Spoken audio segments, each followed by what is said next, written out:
On the news, gas tanker explosion near Otedola Bridge in Lagos leaves one person dead and 14 others injured. Governor Fubara requests to represent 2025 Rivers State budget despite being locked out of State Assembly. And court adjourns suit against PSC and IGP over forceful retirement of policemen. Many thanks for joining us on News Now on TV360 Nigeria. I'm Simisola Atiku. Tragedy struck in Lagos on Lagos Road on Tuesday night when a gas tanker explosion occurred around the Otedola Bridge axis of the city, causing multiple casualties and extensive damage. The explosion has led to 3 deaths with several persons injured. Nearby buildings and cars were almost consumed in the inferno. Our correspondent Amilora Akinkwole was at the scene and brings us more details. Witnesses say the gas truck had been driving up this road when it suddenly had brake failure and rolled back before exploding. The blast resulted in casualties with 4 persons confirmed dead. 1 person is said to be currently receiving treatment at the Gbagada General Hospital, while 2 others are said to be at the trauma center. Nearby buildings were not spared in the explosion. This one suffered extensive damage. Luckily, the landlord said no one in the building at the time was hurt. Several cars left at a mechanic workshop around the area were also burnt in the fire. Yesterday we had 4 fatality, and of course we're able to rescue like 20 victims.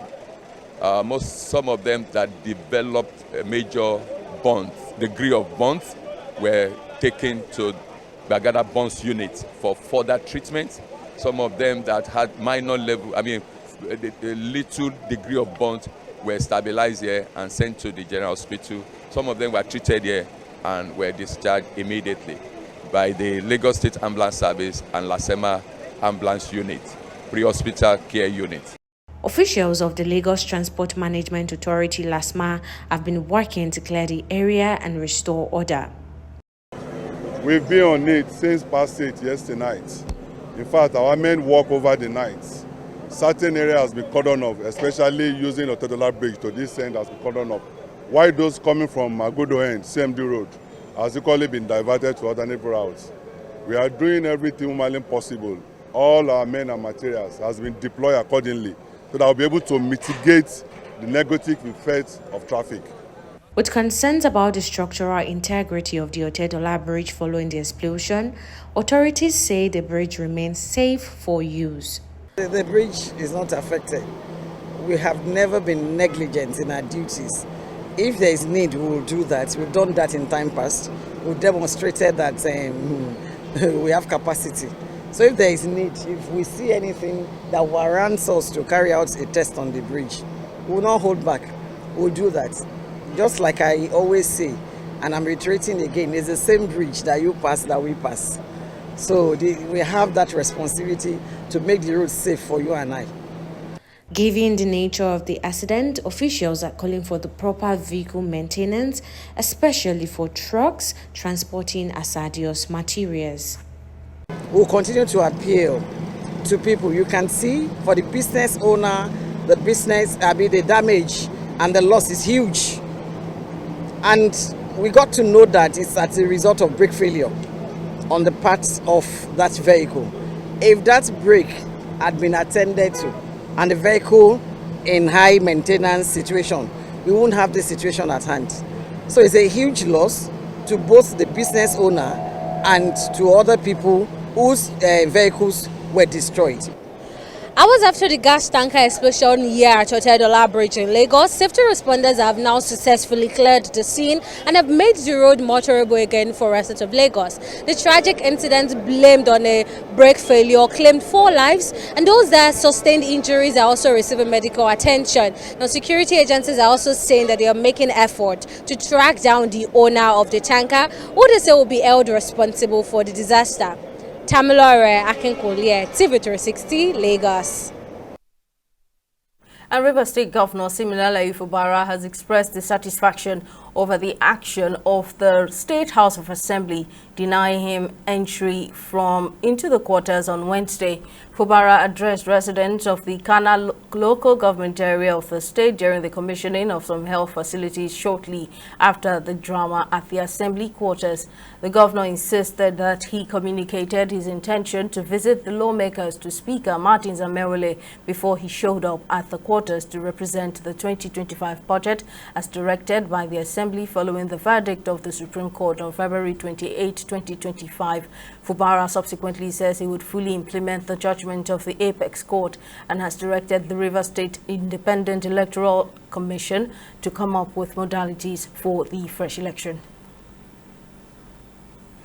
Meanwhile, the Minister of the Federal Capital Territory, Nyesom Wike, has criticized Rivers State Governor Siminalayi Fubara for writing a letter to the State House of Assembly where he sought a meeting with the lawmakers after the Supreme Court's decision on the state's political situation. Speaking with journalists in Abuja on Wednesday, Wike expressed his disapproval of Fubara's approach. Wike argued that instead of writing a public letter, Fubara should have directly contacted Speaker Martins Amaewhule and his team by phone to arrange a meeting. He stated that the lawmakers are not Fubara's subordinates and deserve respect. Meanwhile, the move by Rivers State House of Assembly denying Governor Siminalayi Fubara access into the State House of Assembly on Wednesday has generated mixed reactions. And let's get more reactions from the President Citizens Quest Initiative, Obi Ndukwe. Thank you for coming on. Now, what do you make of these back and forth over the representation of the budget, and that the governor says he was locked out of the assembly when he went to present the budget, and we are hearing from the side of the lawmakers that there was no proper communication, that the governor was coming in to present the budget. What do you make of this drama? Everybody is surprised. It looks like something that was scripted even before now. You know, going to visit the lawmakers, or will I say going to present a proposed budget without prior notice or proper notice, proper communication, looks like somebody is just trying to play some games. At some point, I was probably thinking that maybe the governor, his aides, were trying to be funny, or I would say they don't know the protocol, because he has an experienced SSG who understands the protocol of the of government, how correspondences are made. So, but a situation where the governor just suddenly appears before the assembly quarters, you know, claiming that he came to present the budget, everybody was surprised, because ordinarily Rivers people would have been waiting to at least watch the proceedings, you know, on the floor of the House. Now, if you have written the assembly, if you have written the speaker, and you are saying, we want to present the budget, you gave the time. The proper thing to do is to wait for their reply, the response. And then the channel, again, is another problem. How was that letter communicated? How did they send it? And if the speaker received it, like we asked, why is it that there was no acknowledged copy? There's no acknowledged copy. So the whole thing looks more like drama. It's to me, I don't think they are yet serious. If they are serious, they will follow the protocol. There's nothing difficult there. The governor sends a letter to the speaker. I have copies of some letters between the governor and the speaker. The governor sends the letter, writes to the speaker replies him, the speaker writes the governor replies. So it's not a big deal. Now that they have decided to stick to the judgment of the Supreme Court, and they have also decided for peace to reign, I think things should just be done properly, rather than the Nollywood, or is it the Pollywood we are seeing right now? It's not necessary. People are tired of the drama. Everybody wants things to move. And I don't think that, having read that Supreme Court judgment, the CTC, which the governor was waiting for, I don't think he should be wasting time with all these things. He should just go straight to the point, handle the issues as the governor that he is, accord the assembly the respect that they deserve, and they also accord him the respect that he deserves, and everything will be fine. Now, the governor has said he would come back again to present the budget. What are your thoughts on that? Yeah, he should come back to present the budget. He has no choice. It's not a matter of whether he will come back or not. It's what the Supreme Court has said. That's the law. The law has spoken. So he will do the needful, and I'm sure the assembly will be prepared for him when he communicates properly. Once there's a proper communication, they will receive him and he will present the budget. And then, of course, they will debate on it and then look at the issues. But again, you know that budget was prepared without 27 constituencies having their representatives make inputs. So I'm sure it's going to be another drama. So for me, presenting the budget is one thing. The major thing is preparing the budget for reconciliation and peace. The proper thing is to allow the assembly members to make their own inputs in the budget. Once they agree and then he sends it, it's passed and business continues. It's as simple as that. President, Citizens Quest Initiative, Obindukwe, thank you for sharing your thoughts with us, madam. Moving on, President Bola Tinubu has asked all stakeholders in the Rivers State political crisis to adhere to the rule of law and ensure lasting peace and prosperity. Tinubu gave the charge during a high-profile visit by PANDEF leaders, including traditional rulers, former governors, and senior political figures to the State House in Abuja on Tuesday, where they presented an 8-point agenda to the president, highlighting pressing issues affecting the South-South geopolitical zone. TV360's Joy Uchejim completes the report. President Tinubu's charge comes amidst the long-drawn power tussle between the immediate past Rivers State Governor, now the Minister of the Federal Capital Territory, Nyesom Wike, and the incumbent Governor, Siminalayi Fubara. Just recently, the Supreme Court declared Martin Semewule as the legitimate Speaker of the Rivers State House of Assembly, automatically reinstating the 27 lawmakers loyal to Wike. President Tinubu has now advised all parties to obey the series of judgments delivered by the Supreme Court.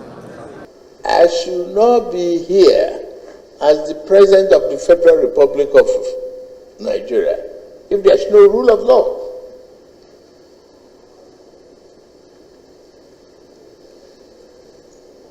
I have total confidence in our judiciary. Expectations, human beings can make errors.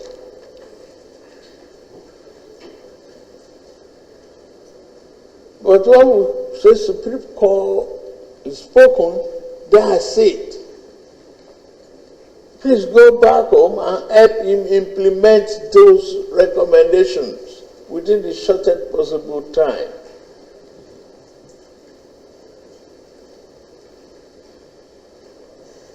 I put the ball back in your court. Help him. In response, the PANDEF leaders said the political crisis in Rivers State threatened national stability and deserve more attention. PANDEF also pressed for the immediate assent to the South-South Development Commission bill, which they argue is distinct from the Niger Delta Development Commission. Your government has taken the bull by the horn, and we have no doubt that we will succeed. We are here to say, go ahead, confidence, never say die. And you can rest assured we, instead of peace, the nation, will do everything to give you the will and support to see that your government succeeds. Your administration's commitment to the devolution of power and regional development is commendable, as reflected in the establishment of development commissions for various regions. However, we are deeply concerned that the South-South Development Commission bill, which was duly passed by the National Assembly, has yet to receive your presidential assent. It is important to clarify that the Niger Delta Development Commission, NDDC, is distinct from the proposed South-South Development Commission. PANDEF praised the president's reforms, including power devolution and regional development recognition, and urged focus on infrastructure, seaports, environmental sustainability, and fiscal federalism in the South-South. Joy Uchejim, TV360, Lagos. And in other stories, the National Industrial Court of Nigeria, Abuja, has adjourned ruling on the suit filed by Course 18, 19, and 20 force entrants of the Police Academy, challenging their alleged forceful retirement from the Nigeria Police Force by the Police Service Commission, the Inspector General of Police, Kayode Egbetokun, and the Force Secretary. The court had earlier slated Tuesday to deliver the ruling, but when the matter was called, the trial judge, Justice Arbi Hashrop, announced that the ruling was not ready. The judge consequently adjourned the ruling till March 17 and ordered that hearing notices be served on the second and third defendants in the matter. We'll take a short break. Still to come on News Now, former NFF President Amaju Pinnick loses FIFA Council seat by a single vote. Stay with us for details.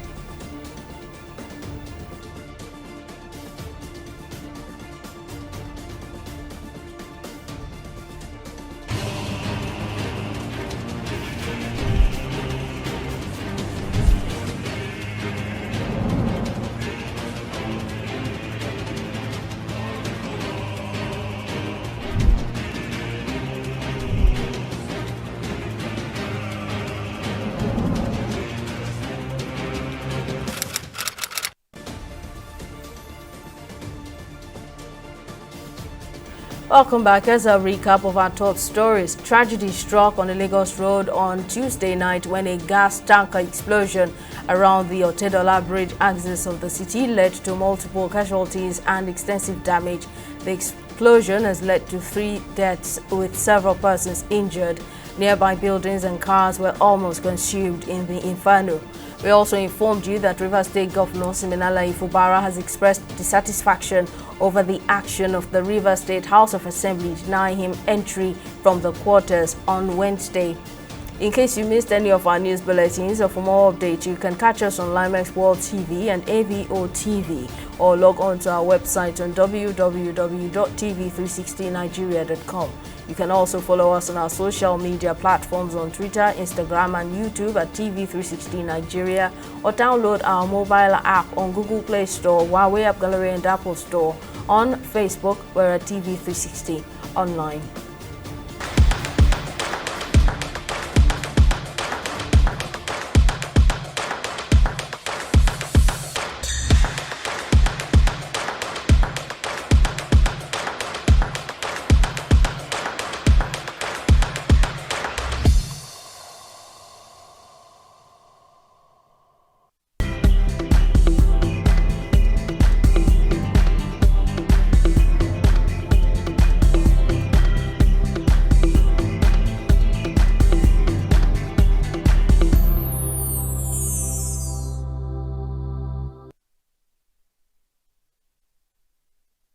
Let's join Okoyemi Owosheni for more stories on business. What's the latest, Okoyemi? Well, Sini, Nigeria's total merchandise trade has recorded a significant growth in 2024, driven by the valuation of the naira and the expansion of export. The nation's latest foreign trade statistics, published by the National Bureau of Statistics, reveals a remarkable 106.6% year-on-year increase in total merchandise trade, reaching 138.03 trillion naira in 2024 from 66.83 trillion naira the previous year. Now, according to the NBS, this surge was primarily driven by the devaluation of the naira and the expansion of export, which stood at 77.4 trillion naira, surpassing total import of 60.6 trillion naira. Still in the world of business, the European Union has announced retaliatory trade measures against the United States, imposing tariffs on a range of industrial and agricultural products in response to the latest round of U.S. duties on steel and aluminium products. The new EU tariffs, which will take effect from April 1, are aimed at counterbalancing the Trump administration's 25% levy on all steel and aluminium import. The decision intensifies already fraught transatlantic trade relations, with the EU rolling out countermeasures amounting to $28 billion. We'll go on a break now and be back with updates from the stock market.